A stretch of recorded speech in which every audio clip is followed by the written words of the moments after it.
like usually if I'd see him at a voice, I'd be, hey, Jason, you know. And he would, you know, and I just said, you fucking punk. That's all I said to him. It's just like, you see that's it in a nutshell. You know, both of them are alive. The Jason, because we're Scientologists, and the, because you're out.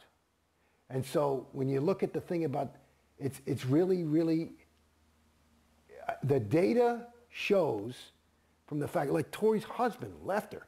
These people, their families are just, there's the proof.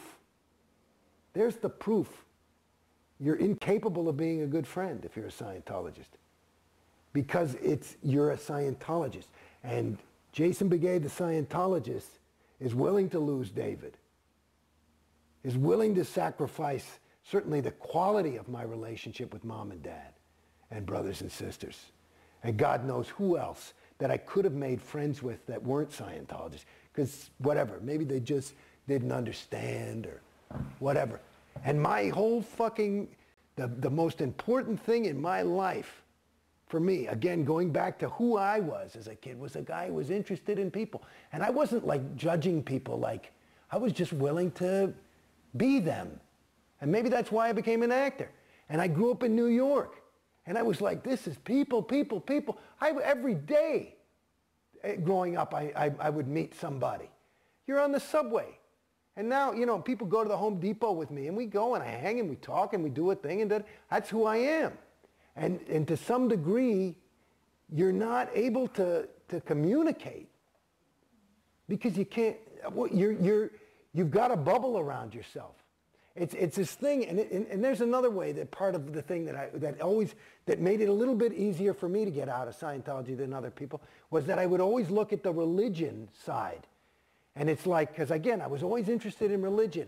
And when they get exclusive, you gotta wonder, you know, in other words, you know, I don't have anything against anybody's religion.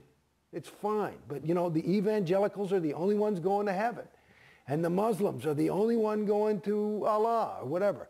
And the Scientologists are the only people who know. I go, well, I don't think so. It doesn't make sense to me.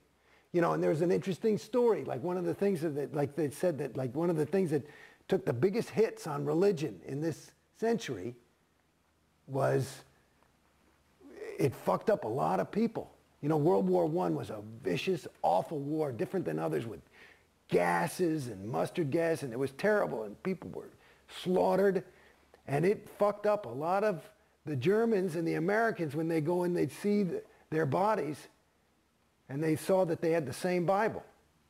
They said, whoa, I thought God was on my side. And it's the same, and it apparently, so it's like this kind of, you know, when things are bringing people further away from others and distancing them, and Scientology to the degree that I'm a different species.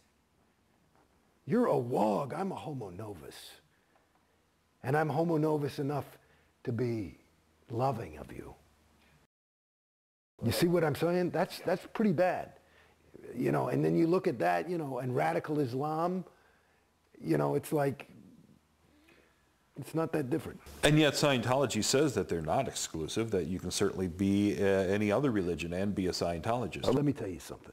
I talked to many, many, many terminals about this.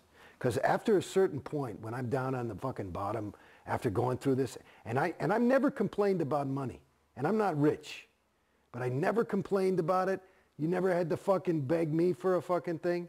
I would go in and throw down. When I was ready to do it, I'd say, let's go. And it wasn't ever, I wasn't ready because I didn't have the bread. It was, I wanted to be ready because I wanted to, if I'm going to fucking do this thing, I'm going to do it, you know, and I got to be behind it. And that's where I was at as a Scientologist. I told those fucking people, because they're always talking about, you know what they're doing? You know why they need all this money? You know what their real goal is? It's to clear the planet. to clear the planet. And you know what the good news is? We only have to clear about 3/4 of it, and just the fact of our being so theta, the other quarter will just clear instantly, and the SPs will crumble. And you saw the little wicked witch when she got water thrown on her because you made it about, that's what will happen to the fucking SP. But I said to them, because now after a while you start feeling like a fucking, hey man, this ain't like a little mistake. That cost me 50 G's. You know, and you start doing that a couple of thousand fucking times. You say, hey, I'm getting pissed. You know, that's a lot of money.